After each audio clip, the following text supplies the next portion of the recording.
প্রধানমন্ত্রী ছিলেন না বাংলাদেশের আওয়ামী লীগের। লন্ডনে তোপের মুখে পড়েছেন পতিত আওয়ামী লীগ সরকারের সাবেক মন্ত্রী শাহ রেজাউল করিম।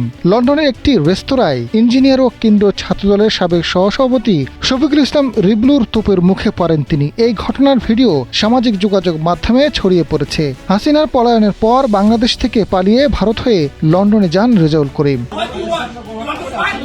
বুধবার পশ্চিম লন্ডনের এলপোর্ট ল্যান্ড এলাকায় আনান সেন্টার রেস্টুরেন্টে তাকে পেয়ে ছাত্রদল নেতার নেতৃত্বে 10 থেকে 12 জন ওই হোটেলে উপস্থিত হন। পরে তাকে দুর্নীতিবাজ বলে সম্বোধন করলে রেজাউল করিম অসহায়ের মতো তাকিয়ে থাকেন। এর আগে একই জায়গা থেকে পালিয়ে আত্মরক্ষা করেন পলাতক আরেক মন্ত্রী হাসান মাহমুদ।